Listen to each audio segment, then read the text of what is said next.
Hello students. जैसा कि हमने लास्ट क्लास के अंदर हमारे पास प्रथम कोटि विक्रिया के क्वेश्चंस पढ़े थे और हम इस क्लास में जो चर्चा करने जा रहे हैं वो टॉपिक हमारा पास है रासायनिक अभिक्रिया का टक्कर सिद्धांत। टॉपिक का नाम क्या है? रासायनिक अभिक्रिया का टक्कर सिद्धांत। सीधी भाषा में बात करें तो टक्कर सिद्धांत तो इंग्लिश में क्या बोलते हैं अपन? कोलिजन थ्योरी बोलते हैं। क्या बोलते हैं? Collision theory. बेसिक्स को समझिए।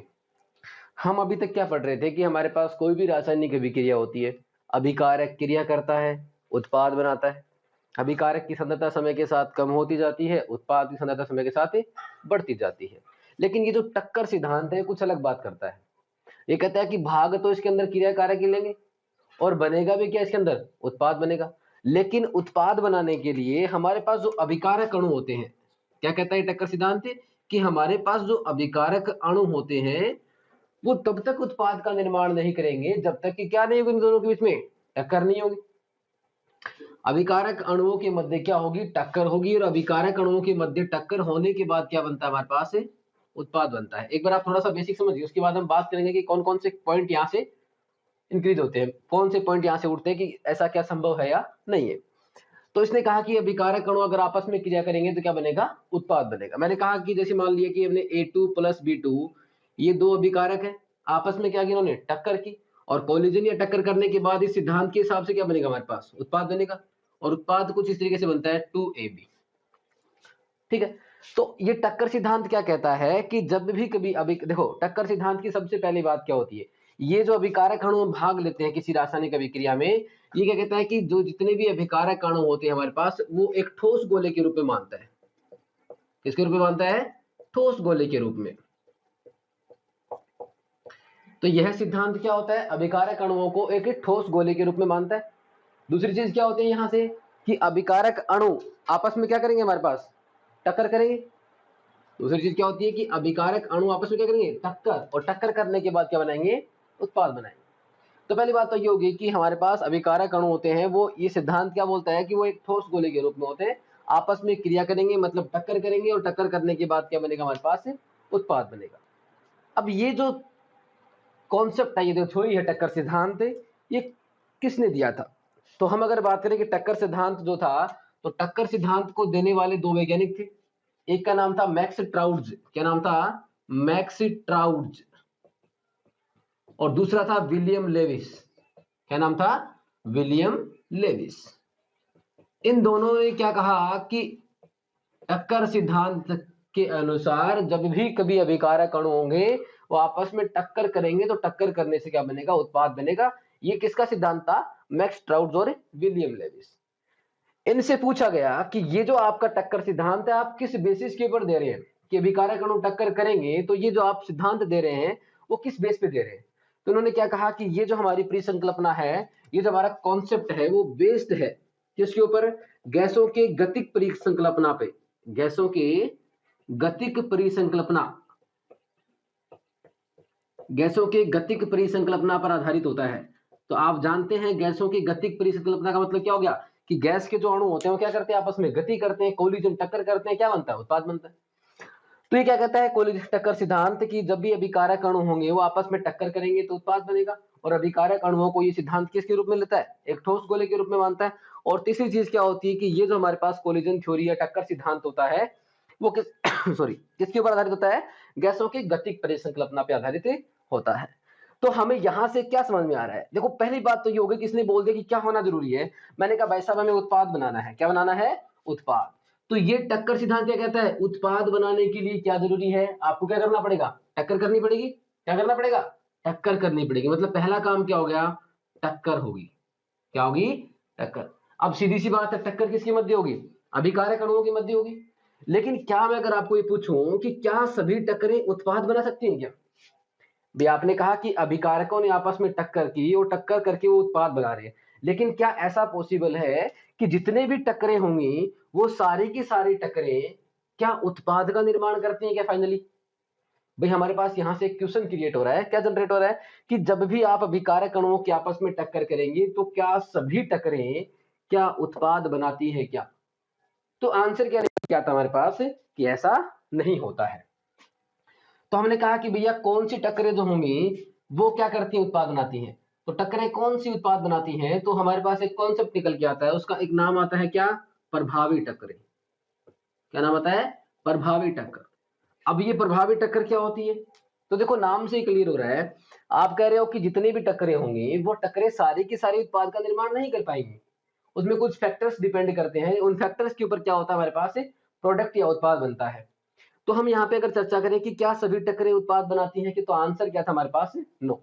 ऐसा नहीं होता कि जितने भी अभिकारक आपस में क्रिया करेंगे तो टक्कर करने से सभी अभिकारकों की टक्करों से उत्पाद बनेगा। तो प्रश्न जनरेट हुआ था कि क्या ऐसा संभव है, तो आंसर क्या था हमारा, नो।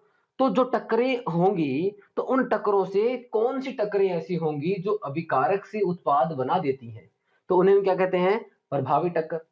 अब पॉइंट निकल के आता है कि प्रभावी टक्कर क्या होती है, तो वे टक्करें जो वास्तव में क्या करती हैं, अभिकारक अणुओं को उत्पाद में बदलने में सहायक होती है, वो टक्करें कौन सी होती हैं, प्रभावी टक्कर। या फिर मैं ऐसे बोल देता हूं कि वे टक्करें जो वास्तव में क्या करती हैं, अभिकारकों को किस में बदल देती हैं, उत्पादों में बदलती हैं, तो वो क्या कहलाती है हमारे पास, प्रभावी टक्करें कहलाती हैं। तो ये यहां से कुछ कॉन्सेप्ट निकल के आता है कि देखो कोलिजन थ्योरी जो होती है वो विलियम लेविस और मैक्स ट्राउट ने दी थी। ये क्या कहते हैं कि अभिकारक अणु ठोस गोले के रूप में होते हैं और किसी भी अभिक्रिया में अभिकारकों को उत्पादों में बदलने के लिए सबसे पहली बात जो जरूरी बात होती है वो क्या होती है कि अभिकारक अणुओं के मध्य क्या होना जरूरी है, टक्कर होना जरूरी है। फिर हमारे पास कॉन्सेप्ट आया था कि टक्करें होने, क्या सभी टक्करें उत्पाद बनाती हैं क्या, तो आंसर क्या था हमारे पास, नहीं। सभी टक्करें सभी टक्करों में अभिकारक अणु उत्पादों में नहीं बदलते हैं, केवल वही टक्करें अभिकारकों को उत्पादों में बदलने में सहायक होती हैं, जिसमें क्या होती है, प्रभावी टक्कर होती है, किनके मध्य, अभिकारक अणुओं के मध्य। वो चाहे आपके पास कोई भी क्रियाकारी अणु हो, वो चाहे आपका परमाणु हो या आपका कोई भी आयन हो, जब प्रभावी टक्कर होगी तभी क्या बनेगा हमारे पास, उत्पाद बनेगा। बात समझ में आ रही ना। तो हम आगे चलते हैं, थोड़ा सा इसको आगे लेके चलते हैं। हमें केवल इतना ही पता चला है कि अभिकारकों को उत्पाद में बदलना है, मतलब आपको क्या करनी पड़ेगी, टक्कर करनी पड़ेगी। लेकिन कॉन्सेप्ट ये आया कि क्या सभी टक्करें उत्पाद बनाती हैं, कि तो हमारा आंसर क्या था, नहीं। तो हमारे पास क्या निकल के आता, देखो सबसे पहली बात क्या थी, टक्करें होने चाहिए, और टक्कर होने के साथ साथ ये क्या कहता है कि टक्कर जो होगी उनमें कौन सी टक्कर उत्पाद का निर्माण करती है, प्रभावी टक्करें उत्पाद का निर्माण करती है। चलो हम एक एग्जांपल से बात कर लेते हैं। तो हमारे पास जो टक्कर थी वो टक्कर दो प्रकार की होगी, मैं कुछ इस तरीके से समझाने के लिए बात कर लेता हूं। टक्कर हमारे पास दो प्रकार की होगी। एक टक्कर कौन सी होगी, प्रभावी टक्कर होगी, कौन सी होगी, प्रभावी टक्कर। और दूसरी कौन सी होगी, अप्रभावी टक्कर होगी। कौन सी टक्कर होगी, अप्रभावी। भाई आप जानते हैं नाम में लिखा हुआ है प्रभावी टक्कर। प्रभावी टक्कर का मतलब क्या होगा कि हमारे पास क्या बनेगा, उत्पाद बनेगा। जो क्रियाकारी अणु है या अभिकारक जो बोलते हैं अपन, क्रियाकारी अणु, परमाणु या आयन जो होंगे वो किसमें बदल जाएंगे, उत्पाद में बदल जाएंगे। किसके अंदर, प्रभावी टक्कर के अंदर। लेकिन अप्रभावी टक्कर के अंदर ऐसा कुछ नहीं होता, क्योंकि अप्रभावी टक्कर है और अप्रभावी टक्कर में क्या होगा, क्रियाकारक अणु उत्पाद में नहीं बदल पाएंगे। लेकिन प्रभावी टक्कर क्या होगी, क्रियाकारी अणुओं, आयनों या परमाणुओं को उत्पादों में बदलने के लिए सहायक होती है। ठीक है। लेकिन आप ये बात कर रहे हैं बार बार प्रभावी टक्कर कौन सी होती है, तो हमें ये तो पता चल गया कि प्रभावी टक्कर में क्रियाकारी अणु उत्पाद में बदलता है, लेकिन अप्रभावी टक्कर में क्यों नहीं बदलता। भाई कॉन्सेप्ट है कि ऐसा क्या डिफरेंस है दोनों के अंदर कि हम कह रहे हैं बार बार कि प्रभावी टक्करों में क्या होगा, क्रियाकारी अणु उत्पाद में बदलेगा। तो किसी भी क्रियाकारी अणु को उत्पाद में बदलने के लिए दो चीजों की आवश्यकता होती है। ध्यान से सुनना, मैं इसको एक रफ कर रहा हूं। किसी भी क्रियाकारी अणु को उत्पाद में बदलने के लिए कितने चीजों की आवश्यकता होती है, दो चीजों की होती है। पहला मैं कह देता हूं हमारे पास क्या होता है, पहला हम कह लेते हैं किसका, ओरिएंटेशन बैरियर। देखो कोई भी अभिकारक अणु अगर किसमें बदलेगा, उत्पाद में बदलेगा, तो उस उत्पाद में बदलने के लिए उन्हें दो बैरियर क्रॉस करने पड़ते हैं, दो अवरोध पार करने पड़ते हैं। और पहला जो अवरोध होता है उसे बोलते हैं अपन ओरिएंटेशन बैरियर, या फिर इसे बोलते हैं अभिविन्यास अवरोध बोलते हैं। क्या बोलते हैं, अभिविन्यास अवरोध। तो पहला जो बैरियर होता है वो होता है ओरिएंटेशन बैरियर। ठीक है। अब इस ओरिएंटेशन या अभिविन्यास अवरोध का मतलब क्या होता है कि अभिकारक अणु को अगर उत्पाद में बदलना है तो उनका अभिविन्यास क्या होना चाहिए, अभिविन्यास क्या होना चाहिए उस पर डिपेंड करेगा कि क्या अभिकारक उत्पाद में बदलेगा या नहीं बदलेगा। तो एक सेकंड यहाँ पे हमारे पास अभिविन्यास अवरोध आ रहा है। इसका मतलब क्या है, देखो आपने केवल ये कहा था कि अभिकारकों को उत्पाद बदलना है, दैट मीन्स क्या होना जरूरी है, टक्कर होना जरूरी है। क्या होना जरूरी है, टक्कर। लेकिन आप ये कह रहे हो कि टक्कर, केवल टक्कर मात्र से अभिकारक उत्पाद में नहीं बदलेंगे, केवल टक्कर मात्र से अभिकारक उत्पाद में नहीं बदलेंगे। जैसे मैं एग्जाम्पल की बात करता हूं, मेरे पास यहाँ पे NO2 है। कौन है यहाँ पे, NO2। और ये जो NO2 है वो दूसरे NO2 अभिकारक के साथ क्रिया करेगा। ये जो NO2 है वो दूसरे NO2 के साथ क्रिया करेगा, तो हमारे पास अभिक्रिया में क्या बनता है, N2O4 बनता है। क्या बनता है, N2O4। एक बार समझना, यहाँ जो NO2 का जो अणु है वो दूसरे NO2 अणु के साथ क्रिया करेगा, तो यहाँ क्या बन रहा है, N2O4। और N2O4 बनने का मतलब क्या है कि यहाँ नाइट्रोजन और नाइट्रोजन के मध्य बंध बन रहा है। क्या हो रहा है यहाँ पे, नाइट्रोजन और नाइट्रोजन के मध्य बंध बन रहा है। कुछ इस तरीके से होगा। तो देखो यहां क्या होगा, यहां जब किसी भी अभिकारक अणुओं के मध्य क्रिया हो रही है, तो यहां जो बंध बन रहा है वो नाइट्रोजन और नाइट्रोजन के मध्य बन रहा है। इसका मतलब क्या हुआ कि अभिकारक अणु जब आपस में क्रिया करेंगे तो ये नाइट्रोजन ही नाइट्रोजन के साथ जुड़ना चाहिए, तो नाइट्रोजन ही क्या करेगा, नाइट्रोजन के साथ क्रिया करेगा। दैट मीन्स टक्कर जो होता है, उस टक्कर का जो ओरिएंटेशन, जो अभिविन्यास होता है, वो क्या होना जरूरी है, सही होना जरूरी है। इसको हम एक थोड़ा सा इसके द्वारा समझते हैं, देखना थोड़ा सा। हमारे पास ये कुछ NO2 है, देखो ये हमारे पास क्या है, NO2 का मॉलिक्यूल है, NO2 अणु है। ठीक है, अब मैंने कहा कि ये NO2 अणु अगर इस NO2 अणु के साथ क्रिया करेगा, तो हमें बनाना क्या है, N2O4 बनाना है। भी अभिक्रिया में क्या बनेगा, हमें पता है कि NO2 और NO2 अगर आपस में दो अणु क्रिया करते हैं तो वहां पे N2O4 बनता है। तो मैंने कहा कि ये NO2 का अणु इधर से जा रहा है, ठीक है, और इधर से ये NO2 का अणु इधर आ रहा है, भाई ये NO2 ये। अगर ये आपस में क्रिया करें, देखो देखो आपने क्या कहा कि अभिकारकों को उत्पाद में बदलना है, क्या करना पड़ेगा, टक्कर। क्या करनी पड़ेगी, टक्कर। लेकिन ऐसे मुंह उठा के टक्कर करने से उत्पाद नहीं बनेगा। हमने क्या कहा, उनका ओरिएंटेशन या अभिविन्यास क्या होना चाहिए, सही होना चाहिए। तो मैंने क्या कहा, ये NO2 अगर इस NO2 के साथ टक्कर करेगी, तो देखना जरा, टक्कर करेगी तो नाइट्रोजन वाला पार्ट किसके साथ कर रहा है, ऑक्सीजन के साथ। तो क्या नाइट्रोजन ऑक्सीजन के साथ बाइंड अप होगा क्या, नहीं। आप क्या कह रहे हो, यहाँ पे नाइट्रोजन है वो दूसरे नाइट्रोजन के साथ बंध बना रहा है, तो यहाँ पे आपका जो नाइट्रोजन है वो ऑक्सीजन के साथ टक्कर कर रहा है। इसका मतलब ये जो टक्कर होगी हमारे पास वो कौन सी होगी, अप्रभावी टक्कर होगी। कौन सी होगी, अप्रभावी टक्कर। मतलब क्या होगा, यहां पर हमारे पास उत्पाद नहीं बनेगा। चलो दूसरा, मैंने कहा कि ये NO2 कुछ इस तरीके से है और ये NO2 कुछ इस तरीके से है। अगर मैं इन दोनों की आपस में टक्कर करवाऊं, तो टक्कर करवाने से क्या यहाँ पे बन क्या रहा था, नाइट्रोजन दूसरे नाइट्रोजन के साथ बंध बना रहा है। इसका मतलब नाइट्रोजन का जो अणु परमाणु है वो दूसरे नाइट्रोजन परमाणु के साथ बंध बनाएगा। लेकिन क्या इस टक्कर के अंदर नाइट्रोजन नाइट्रोजन के साथ बंध बना रहा है क्या, नहीं। इसका मतलब ये भी कौन सी हमारे पास, अप्रभावी टक्कर है। मैंने कहा कि ये नाइट्रोजन NO2 और इस NO2 के साथ कुछ इस तरीके से क्रिया कर रहा है, तो देखो यहाँ पे इन दोनों का अभिविन्यास क्या है, सेम है। मतलब नाइट्रोजन का जो सिरा है वो नाइट्रोजन सिरे के साथ टकरा रहा है, और अगर नाइट्रोजन नाइट्रोजन के साथ टकराएगा तो यहाँ पे क्या होगा, नाइट्रोजन के बीच में क्या हो जाएगा, बंध का निर्माण हो जाएगा, और इधर O2 और इधर O2, तो हमारे पास क्या बन जाएगा, N2O4। तो क्या होना जरूरी है, सबसे पहले यहाँ पे अभिविन्यास समान होना जरूरी है, कि जब भी क्रियाकारक अणु आपस में क्रिया करेंगे तो उनका अभिविन्यास क्या होना चाहिए, सही दिशा में होना चाहिए। और अगर अभिकारक सही दिशा में क्रिया करेंगे तभी क्या बन सकता है, उत्पाद बनने की संभावनाएं होती हैं, अदरवाइज नहीं होती है। जैसे मैंने कहा कि देखो ये NO2 का अणु इस तरीके से जा रहा है, दूसरा NO2 का अणु इस तरीके से जा रहा है, तो देखो ये एक दूसरे के पास से गुजर जाएंगे लेकिन हाई हेलो भी नहीं करेंगे। मैंने कहा अगर कुछ इस तरीके से टक्कर करेंगे तो इनमें बंध बन जाएगा, दोस्ती कर लेंगे ये। लेकिन अगर कुछ इस तरीके से जाएंगे तो ना इसने इसको देखा ना इसने इसको देखा, मतलब ये कौन सी टक्कर है, अप्रभावी, और ये वाली कौन सी है, प्रभावी टक्कर है। तो कंक्लूजन क्या निकल के आता है हमारे पास कि जब भी किसी अभिक्रिया में अभिकारक अणु उत्पाद में बदलेंगे तो कौन सी टक्करें उत्पाद बनाती हैं, प्रभावी टक्करें बनाती हैं। और प्रभावी टक्करों को या अभिकारकों को उत्पाद में बदलने के लिए कितने बैरियर को क्रॉस करना पड़ता है, दो। पहला बैरियर कौन सा था, अभिविन्यास अवरोध। मतलब क्या होगा कि हमारे पास अभिकारक अणु क्या होते हैं, एक सामान्य अभिविन्यास में, एक समान अभिविन्यास में आपस में टक्कर करके क्या बनाते हैं, उत्पाद का निर्माण करते हैं। बात समझ आ गई ना। चलो छोटा सा एग्जांपल लेते हैं। मैंने कहा दूसरा यहाँ पे A2 लिखा था आपने पहले, A2 और प्लस B2 किसमें जा रहा था, 2AB में जा रहा था। मैं कहूं कि अगर यहाँ पे A और A का अणु कुछ इस तरीके से, ठीक है, और ये B2 अणु है, अगर ये आपस में टक्कर करेंगे, अगर क्या करेंगे, आपस में ये टक्कर करेंगे, तो आपस में टक्कर करेंगे तो सिर से सिर भिड़ा, इधर वाला भी क्या हुआ, सिर से सिर भिड़ा। मतलब हेड टू हेड कोलिजन हो गया। तो यहाँ क्या बना, ऊपर ए बी बना और इधर भी क्या बन गया हमारे पास ए बी। तो कितने बड़ों बन गए हमारे पास ए बी के 2।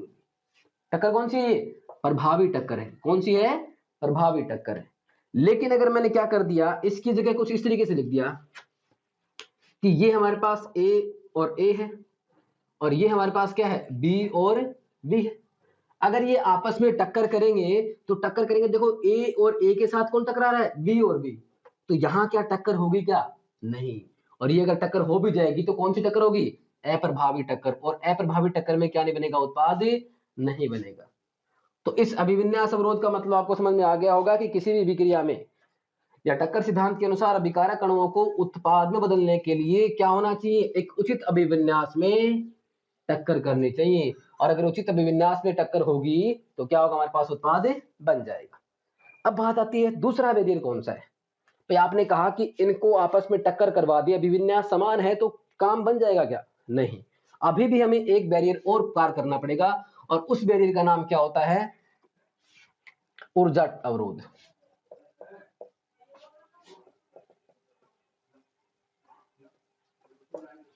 क्या होता है, एनर्जी बैरियर।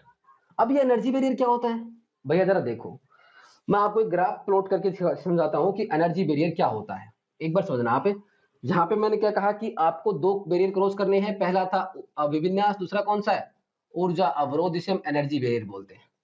इसका मतलब क्या हुआ, मैं ग्राफ प्लॉट करता हूं, ध्यान से देखना। कुछ इस तरीके से ग्राफ बनाया मैंने, ठीक है। यहां हमारे पास एनर्जी है, क्या है, एनर्जी या ऊर्जा बोलते हैं, हम जानते हैं इसके ऊपर क्या है, ऊर्जा है। और यहाँ पे रेट ऑफ रिएक्शन या हम बोल देते हैं अभिक्रिया की गति है, डायरेक्शन ऑफ रिएक्शन, ठीक है। मैंने कहा कि जहां हमारे पास अभिकारक है और अभिकारक क्या बना रहा है हमारे पास, इस तरीके से उत्पाद बना रहा है। समझना ध्यान से आप, यहां हो गया हमारे पास उत्पाद और ये हो गया हमारे पास क्या, अभिकारक। और अभिकारक को हम क्या लिख सकते हैं, आर लिख सकते हैं और उत्पाद को क्या लिख सकते हैं अपन, पी। तो ये वाला आरेख किसके लिए है, ऊर्जा के लिए, ये क्या है, अभिक्रिया की गति के लिए। अब देखो यहां इसके ऊपर क्या है, ऊर्जा है, क्या है, ऊर्जा। दैट मीन्स अगर मैं यहां जीरो लेवल से स्टार्ट करता हूं तो जब ऊपर की ओर जाएंगे तो यहां पर आएंगे तो अभिकारक है यहाँ पे। इसका मतलब क्या हुआ कि अभिकारक अणुओं के पास कुछ ना कुछ ऊर्जा पहले से ही है। ध्यान से सुनना, इस ग्राफ में मैंने क्या प्लॉट किया है कि ऊर्जा और अभिक्रिया की गति के मध्य ग्राफ प्लॉट किया है।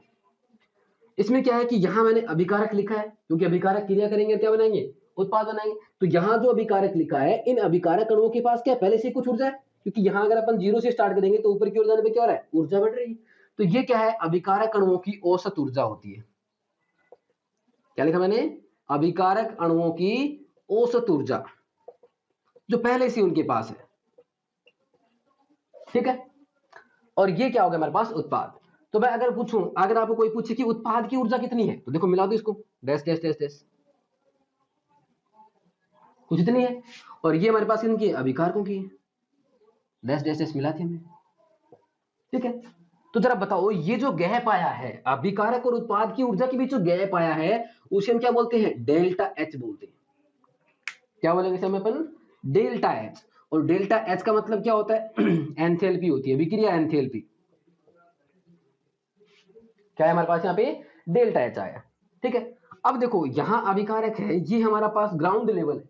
और इस ग्राउंड लेवल से अगर मैं टॉप तक जाता हूं, पहले आप समझना एक बार, टर्मिनोलॉजी समझना। अगर मैं इस ग्राउंड लेवल से टॉप तक जाता हूं तो टॉप तक जाने पर यहां जो टोटल एनर्जी होती है, भाई इस साइड में क्या है, ऊर्जा है। तो टॉप से लेकर यहां ग्राउंड से लेकर टॉप तक की जो ऊर्जा होती है उसे हम क्या बोलते हैं, दहली ऊर्जा बोलते हैं।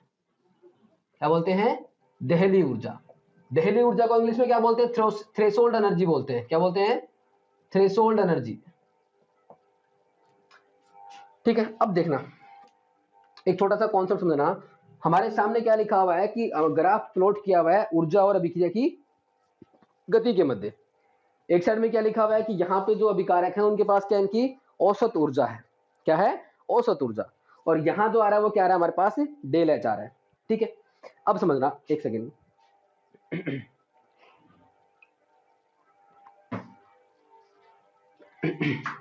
अब समझना, हम क्या कहेंगे, देखो दो चीजें होती हैं। हमने क्या कि ऊर्जा अवरोध पार करना है। ऊर्जा अवरोध का मतलब क्या हुआ कि जब अभिकारक जो होते हैं तो अभिकारक आपस में टकराएंगे, तो टकराने के लिए उनका अभिविन्यास तो साथ सेम होना जरूरी है, लेकिन दूसरी चीज क्या होनी जरूरी है, उनकी ऊर्जा समान होनी चाहिए। ऊर्जा समान का मतलब यहां पे क्या कहना चाह रहा हूं कि उनके पास एक मिनिमम एनर्जी होनी चाहिए। क्या होनी चाहिए उनके पास, एक मिनिमम एनर्जी। और वो मिनिमम एनर्जी अगर उनके पास है तो वो क्या कर सकते हैं, आपस में कोलिजन कर सकते हैं, टक्कर कर सकते हैं।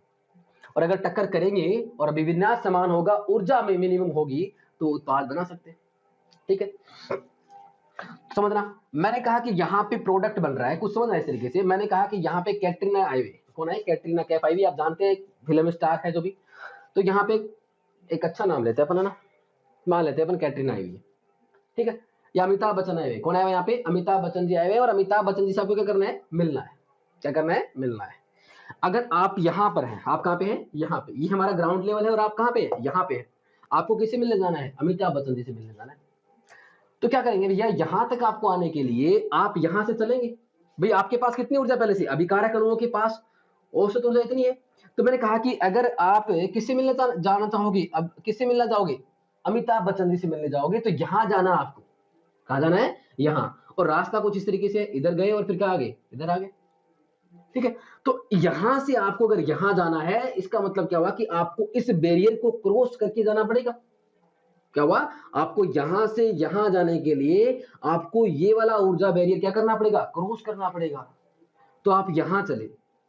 अब आपके पास इतनी ऊर्जा तो है, लेकिन आपको यहां, अगर आप यहां पहुंच जाओ, यहाँ पे अधिकतम जो गतिज ऊर्जा होती है हमारे पास, अधिकतम जो ऊर्जा होती है, मैक्सिमम एनर्जी, यहाँ पे क्या होती है, अधिकतम जो ऊर्जा होती है, अगर आप यहां पहुंच जाओगे, तो यहां पहुंचने के बाद ये रास्ता क्या है, स्मूथ है। यहां पहुंचे, आपने अमिताभ बच्चन को देखा और खो गए, बस ये लोट रोटी खा के यहाँ पे पहुंच जाओगे। मेन प्रॉब्लम क्या है, आपको यहां से यहां पहुंचना है, यहां से यहां पहुंचना है। भाई आप यहां से यहां तक तो आ गए, लेकिन आपको यहां से यहां पहुंचना है, अब आपके पास ऊर्जा नहीं है, जितनी है वो इतनी औसत ऊर्जा है जहां पे आप यहाँ पे खड़े हैं। आपको यहां जाना है, यहां जाने के लिए मतलब आपको यहां तक आना पड़ेगा, और यहां तक आने के लिए आपको क्या चाहिए, एनर्जी चाहिए। क्या चाहिए, एनर्जी। और उस एनर्जी का नाम क्या होता है, एक्टिवेशन एनर्जी। आपको क्या करना है, एक्टिव करना है। क्या करना है, एक्टिव। और उस एक्टिव करने का मतलब क्या होगा, आपको इस लेवल से इस लेवल तक जाने के लिए जो ऊर्जा चाहिए, उसे हम क्या कहते हैं, एक्टिवेशन एनर्जी कहते हैं। क्या कहते हैं, एक्टिवेशन एनर्जी, या फिर क्या कहते हैं, सक्रियण ऊर्जा। अभिकारक अणु आप इधर जा रहे हैं, सक्रियण ऊर्जा है किसके लिए, अगर अभिक्रिया के लिए, फॉरवर्ड लिखते हैं, F फॉर फॉरवर्ड। तो अभिकारक अणुओं के पास जो ऊर्जा थी, अगर इनको इतनी ऊर्जा मिल जाए तो ये कहां चले जाएंगे, उत्पाद के पास चले जाएंगे। तो मैंने कहा कि इनको इनमें बदलने के लिए, मतलब अभिकारकों को उत्पाद बदलने के लिए, क्या कहा मैंने, कि क्रियाकारी अणु या अभिकारक अणुओं को उत्पादों में बदलने के लिए एक न्यूनतम आवश्यक ऊर्जा, इतनी तो इनके पास है, एक न्यूनतम अतिरिक्त आवश्यक ऊर्जा क्या कहलाती है हमारे पास है, सक्रियण ऊर्जा। समझ रहे ना, मैंने लैंग्वेज क्या कही है कि अभिकारक अणुओं या क्रियाकारी अणुओं को उत्पाद में बदलने के लिए आवश्यक, कौन सी आवश्यक है, एक न्यूनतम अतिरिक्त आवश्यक ऊर्जा। एक न्यूनतम, मिनिमम इतनी चाहिए, और आवश्यक अतिरिक्त है ना, इसके पास जो उससे अतिरिक्त, तो एक न्यूनतम अतिरिक्त आवश्यक ऊर्जा क्या कहलाती है, सक्रियण ऊर्जा।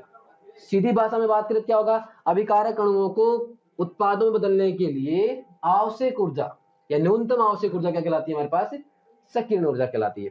दो चीजें देख लो, ये सक्रियण ऊर्जा होगी, ये आपकी क्या थी, दहली ऊर्जा। जीरो लेवल से लेकर टॉप लेवल तक जो ऊर्जा वो कौन सी है, दहली ऊर्जा है। तो हम क्या कहेंगे कि अभिकारक अणुओं को उत्पादों में बदलने के लिए न्यूनतम अतिरिक्त आवश्यक ऊर्जा क्या कहलाती है हमारे पास, सक्रियण ऊर्जा। ठीक है, आप यहां पहुंचे और यहां पहुंचेंगे तो क्या होगा, देखो आपने क्या कहा था कि अभिकारक अणु आपस में क्या करेंगे, टक्कर करेंगे। क्या करेंगे, टक्कर। तो यहां जब अभिकारक अणु आपस में टक्कर करेंगे, तो टक्कर होने के लिए क्या होना चाहिए, उनके पास एक न्यूनतम आवश्यक ऊर्जा होनी चाहिए, जिसे हम क्या कहते हैं, दहलीज ऊर्जा होनी चाहिए। कि क्या क्या बोलते हैं उसे हम, दहलीज ऊर्जा। तो क्रियाकारक अणुओं को उत्पादों में बदलने के लिए न्यूनतम आवश्यक ऊर्जा क्या कहलाती है, दहलीज ऊर्जा। पर टक्कर करने के लिए, टक्कर कौन से करेंगे, मैंने कहा कि आपके पास 50 लोगों की भीड़ खड़ी हुई है, आपकी कंपनी में 50 आदमी काम करते हैं, तो 50 लोगों की भीड़ है, ठीक है। उनमें से आपको एफिशिएंट प्रोडक्ट कौन देता है, प्रोडक्टिविटी कौन देता है, आपकी कंपनी के लिए रियल में काम कौन करता है, या जिनके काम करने से आपकी प्रोडक्ट, आपकी कंपनी बढ़ती है, मार्केट वैल्यू बढ़ती है, तो वो क्या होगा, कौन, जिनके पास कौन कौन करेगा वो काम, जिनके पास क्या होगी, कौन सी ऊर्जा, दहलीज ऊर्जा। तो टक्कर करने के लिए आपके पास क्या रिक्वायर्ड होती है? सबसे ज्यादा, सबसे कम दहलीज ऊर्जा जरूरी होती है। जिन अणुओं के पास या जिन क्रियाकारी अणुओं के पास दहलीज ऊर्जा या उससे ज्यादा ऊर्जा होगी, वे आपस में क्या करेंगे? टक्कर करेंगे, और टक्कर करेंगे तो क्या बनेगा? उत्पाद बनेगा। तो ये होगी हमारे पास अधिकतम ऊर्जा, और ये हमारे पास क्या बन गया? उत्पाद। तो आप यहां पहुंच गए, क्या बन गया? अमिताभ एजेंसी मिल गए, तो उत्पाद बन गया। मिलना क्या था? उत्पाद क्या था? आप और अमिताभ एजेंसी मिलना, वो आपका उत्पाद था, और आप यहाँ थे अभिकारक अणु थे। ठीक है, अब मैंने कहा कि अगर आपको क्या आना है? वापिस आना है इधर। किधर आना है? वापिस इधर आना है। तो मैंने कहा कि अभी उत्पादों के पास कितनी ऊर्जा है? पहले से यहाँ इतनी ऊर्जा ना, उत्पाद के पास अगर ऊर्जा बात करेंगे तो इसे इधर मिला देंगे, तो इतनी ऊर्जा उत्पाद के पास है। अगर इसको कहा आना है? इधर आना है, तो इसका मतलब क्या हुआ कि इसको इस बैरियर को क्रॉस करना पड़ेगा, और इस बैरियर को क्रॉस करने वाली ऊर्जा कौन सी होती है हमारे पास? संकीर्ण ऊर्जा, एक्टिवेशन एनर्जी। और कौन सी हो जाएगी? ये बैकवर्ड। तो ये क्या हो जाएगी? अगर अभिक्रिया के लिए संकीर्ण ऊर्जा, और ये क्या हो जाएगी? पश्च अभिक्रिया के लिए संकीर्ण ऊर्जा। और ये हमारे पास क्या हो जाएगा? एंथैल्पी परिवर्तन। जब भी डेल आता है उसका मतलब क्या होता है? परिवर्तन, चेंज। तो एंथैल्पी परिवर्तन से क्या बोलते हैं? Delta H. अब देखो यहां पर अभिकारकों की ऊर्जा कितनी है? इतनी है, इतनी। और उत्पादों की ऊर्जा कितनी है? इतनी। तो ऊर्जा किनकी ज्यादा है? उत्पाद की या अभिकारक की है? ऑब्वियसली किसकी है? उत्पाद की है। तो इसका मतलब क्या हो गया कि यहां जो हमारे पास ग्राफ प्लॉट कर रखा है हमने, वो किसके लिए है? तो डेल्टा एच बराबर क्या होता है हमारे पास? अग्र अभिक्रिया की संकीर्ण ऊर्जा माइनस क्या होता है? पश्च अभिक्रिया की संकीर्ण ऊर्जा। डेल्टा एच क्या हो गया? अगर अभिक्रिया की संकीर्ण ऊर्जा माइनस क्या हो गया हमारे पास? पश्च अभिक्रिया की संकीर्ण ऊर्जा। तो यहां देखो, अगर अभिक्रिया की संकीर्ण ऊर्जा का मान ज्यादा है, पश्च का मान क्या है? कम है। सॉरी, क्या लिखा हमने यहाँ पे? Delta H. तो देखो एक बात बताओ मुझे, यहाँ पे ऊर्जा ज्यादा किसकी है? उत्पादों की ऊर्जा ज्यादा है, और अभिकारक की क्या हमारे पास? कम है। तो हम क्या बोलेंगे कि अगर अभिक्रिया की जो संकीर्ण ऊर्जा है उसका मान ज्यादा है, किसकी तुलना में? पश्च अभिक्रिया की संकीर्ण ऊर्जा के। तो यहाँ पे जो डेल्टा एच होगा उसकी वैल्यू क्या आती है? धनात्मक आती है। और डेल्टा एच जब भी धनात्मक आता है, दैट मीन्स हम किस अभिक्रिया की बात कर रहे हैं? एंड उष्माशोषी अभिक्रिया की बात कर रहे हैं। किसकी बात कर रहे हैं? उष्माशोषी। तो ये जो हमने ग्राफ प्लॉट किया है वो किसके लिए है? उष्माशोषी अभिक्रिया के लिए। ठीक है, अभी हमारा पॉइंट खत्म नहीं हुआ। देखो एक बार वापस समझाता हूं आपको मैं, कि यहां अभिकारक अणु है। ठीक है, ठीक है, क्या होनी चाहिए? टक्कर होनी चाहिए। तो टक्कर होने के लिए दो चीज होनी चाहिए, टक्कर हो वो उचित अभिविन्यास के अंदर हो। दूसरी क्या होगी हमारे पास है? टक्कर जो होती है उनमें क्रियाकारी अणुओं के पास क्या होनी चाहिए? एक न्यूनतम ऊर्जा होनी चाहिए, और वो न्यूनतम ऊर्जा क्या होती है? दहलीज ऊर्जा। वे क्रियाकारी अणु जिनकी ऊर्जा दहलीज ऊर्जा के बराबर या उससे ज्यादा होती है, वो क्या होते हैं? उत्पाद में बदल सकते हैं। तो क्या होगा? क्रियाकारी अणुओं को टक्कर करने के लिए उनके पास कितनी ऊर्जा होनी चाहिए? दहलीज ऊर्जा के बराबर। तो ये क्रियाकारी अणु है, आपस में देखो टक्कर करेंगे तो अभिविन्यास समान है, और जब टक्कर करेंगे तो टक्कर करने के दौरान क्या होगा? यहाँ पे बंध बनना स्टार्ट हो जाएगा। क्या होगा? बंध बनना स्टार्ट हो जाएगा। और बंध बनना स्टार्ट होगा तो यहाँ जो टॉप पोजीशन है, इस टॉप पोजीशन पे क्या होती है? ये अपनी अधिकतम ऊर्जा में होते हैं। क्या होते हैं? अधिकतम ऊर्जा में। और ये आपस में यहाँ पे बंध बना रहे होंगे, और सॉरी यहाँ पे अगर बंध बना रहे होंगे तो हम क्या कहेंगे? यहाँ पे क्या बनता है हमारे पास? एक्टिवेटेड कॉम्प्लेक्स या सक्रिय संकुल बनता है। यहाँ क्या बनेगा? सक्रिय संकुल बनेगा। और सक्रिय संकुल बाद में किसमें कन्वर्ट हो जाएगा? आपके पास उत्पाद के अंदर बन जाएगा। ठीक है, तो हमने क्या कहा? यहाँ क्या बनेगा? अधिकतम ऊर्जा वाले भाग पे सक्रिय संकुल बनेगा। क्या बनेगा? सक्रिय या सक्रिय संकुल बनेगा, जिसकी ऊर्जा क्या होती है? अधिकतम होती है। और अधिकतम ऊर्जा होने के कारण सक्रिय संकुल क्या होता है हमारे पास? अस्थायी होता है। क्या होता है? अस्थायी। और अंत में किस बदल जाएगा हमारे पास? उत्पाद के अंदर। ठीक है, तो यहाँ क्या होगा? NO2 और NO2 आपस में क्रिया करेंगे, और यहाँ क्या होगा? सक्रिय संकुल बनेगा। NO2 और NO2 आपस में क्या बना रहे होंगे? बंध बना रहे होंगे कुछ इस तरीके से। ठीक है, और यहाँ क्या बन जाएगा हमारे पास? N2O4। तो इस ग्राफ से हमें क्या सीखने को मिला? कि हमारे पास संकीर्ण ऊर्जा क्या होती है, दहलीज ऊर्जा क्या होती है, और हमारे पास जो अभिक्रिया की अक्रियाकारी अणु होते हैं उनमें ऊर्जा क्रिया टक्कर होने के लिए क्या क्या रिक्वायरमेंट होती है। एक छोटी सी बात आपको मैं यहाँ से क्लियर कर देते हैं अपन। देखना क्या हुआ, मैं यहाँ पे मिटा रहा हूँ उसको। ठीक है, अब देखना यहाँ पे मैं कह सकता हूँ कि हमारे पास यहाँ ग्राउंड से लेकर टॉप तक जो ऊर्जा है वो कौन सी ऊर्जा है? दहली ऊर्जा है। कौन सी ऊर्जा है? दहली ऊर्जा। तो मैंने कहा कि आपके पास दहली ऊर्जा का मान कितना होगा? तो देखो दहली ऊर्जा का मान कितना होगा, मैंने कहा कि ये वाली ऊर्जा क्या है? संकीर्ण ऊर्जा के बराबर है।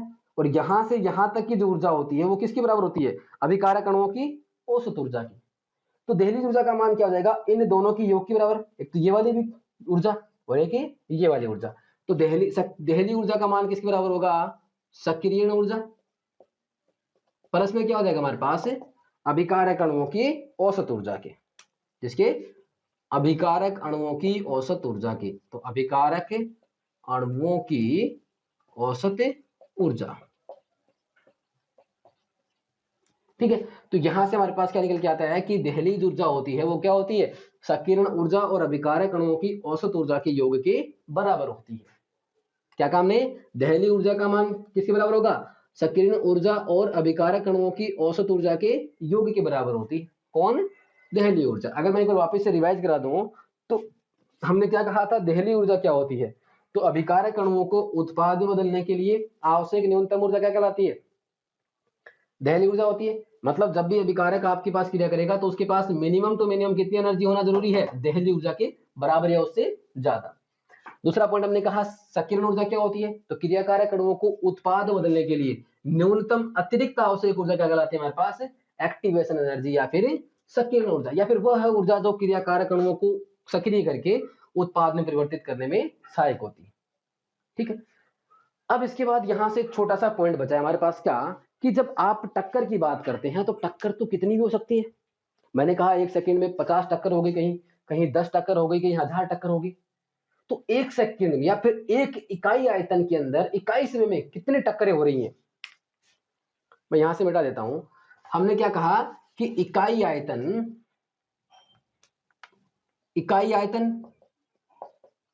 और इकाई आयतन में प्रति इकाई समय में या इकाई समय में, प्रति इकाई समय में होने वाले टक्करों की संख्या,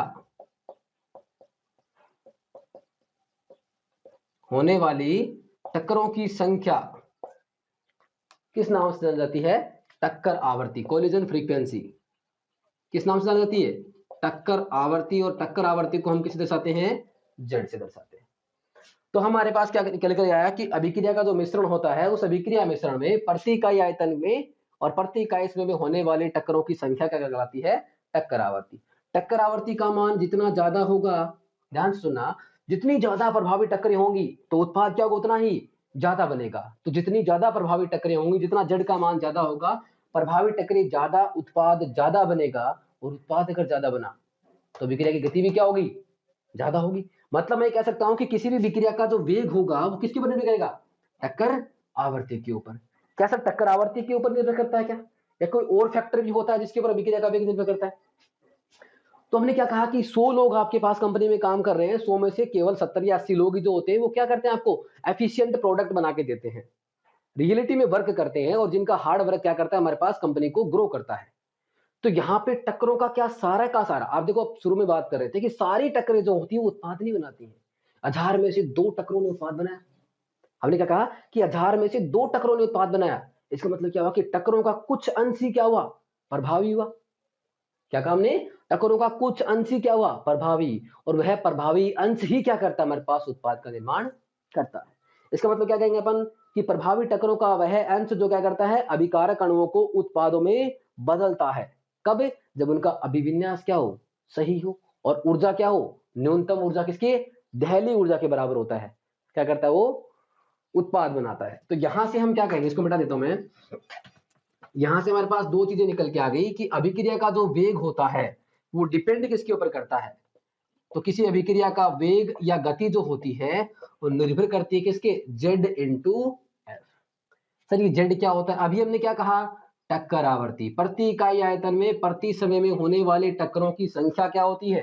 टक्कर आवृत्ति के बराबर होती है। जितनी ज्यादा टक्करें होंगी फटाफट फटाफट फटाफट, तो उतना क्या होगा? उत्पाद बनेगा। अभिक्रिया का वेग भी उतना ही ज्यादा होगा। यहाँ पे सर एफ क्या होता है? फ्रैक्शन। क्या होता है? फ्रैक्शन। फ्रैक्शन का मतलब क्या होता है? छोटा अंश। तो क्या होगा? प्रभावी टक्करों का वह अंश, क्या बोलेंगे अपन इसको? प्रभावी टक्करों का वह अंश जो अभिकारकों को किसमें बदलता है? उत्पाद में बदलता है। कब बदलता है? कब बदलेगा अभिकारक अणुओं को? तो वो अभिकारक अणु जिनका क्या हो? ओरिएंटेशन या अभिविन्यास क्या हो? सही हो, और ऊर्जा किसके बराबर हो? दहलीज ऊर्जा के बराबर या उससे ज्यादा हो। तो किसी भी विक्रिया का वेग जो होता है वो क्या होता है? एफ इंटू जेड बोलो या जेड इंटू एफ बोलो। प्रभावी टक्करों के उस अंश के ऊपर निर्भर करेगा। अगर प्रभावी टक्करों का अंश ज्यादा होगा जो उत्पाद बना रहा है तो विक्रिया का वेग क्या होगा, ज्यादा होगा। टक्कर आवर्ती का मान ज्यादा होगा तो भी क्या होगा, विक्रिया का वेग ज्यादा होगा। तो यहां से क्या निकला हमारे पास, अभिक्रिया का वेग जो होता है वो टक्कर सिद्धांत के अनुसार दो कारकों पर निर्भर करेगा, टक्कर आवर्ती और फ्रैक्शन या फिर प्रभावी टक्करों का वह अंश जिसकी ऊर्जा दहली ऊर्जा के बराबर हो और उनका अभिविन्यास क्या हो, उचित अभिविन्यास रखते हो। कितने बैरियर क्रॉस करने पड़ेंगे, यहां से क्या कंक्लूजन निकला कि अभिकारक अणुओं को उत्पाद में बदलने के लिए दो बैरियर क्रॉस करने पड़ते हैं। एक होता है ओरिएंटेशन बैरियर, अवरोधक बैरियर होता है, अभिविन्यास अवरोधक होता है सॉरी, और दूसरा होता है हमारे पास एनर्जी बैरियर जिसे बोलते हैं अपन ऊर्जा अवरोध बोलते हैं।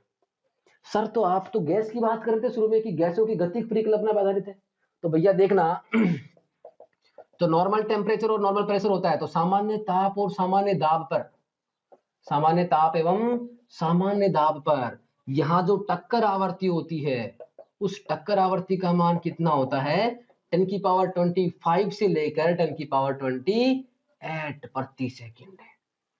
एक सेकंड के अंदर 10 की पावर 25 से लेकर 10 की पावर 28 टक्करें होती हैं प्रति सेकंड, और इन्हें क्या कहते हैं अपन, टक्कर आवर्ती। कब होती है ये, सामान्य ताप और सामान्य दाब पर। तो सामान्य ताप और सामान्य दाब पर किसी भी गैसीय विक्रियाओं की बात करें, ये सब की बात नहीं है, किसकी है, गैसीय विक्रिया के मिश्रण की। तो गैसीय विक्रिया के मिश्रण की टक्कर आवर्ती का मान कितना होता है, 10 की पावर 25 से 10 की पावर 28 पर सेकेंड होता है। तो ये था हमारे पास क्या, टक्कर सिद्धांत।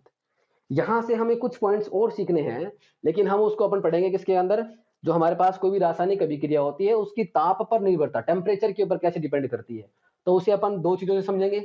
एक तो क्या होगा, टक्कर आवर्ती का मान बढ़ता है, वहां पे एफिशिएंट प्रभावी टक्करें बढ़ती हैं, और एक होता है हमारे पास आरएनएस कॉन्सेप्ट या आरएनएस सिद्धांत, और एक वो मैक्सवेल वाला जो बोल्ट्जमैन एक वक्र होता है उसे अपन डिस्कस करेंगे। तो आज के लिए इतना ही, धन्यवाद।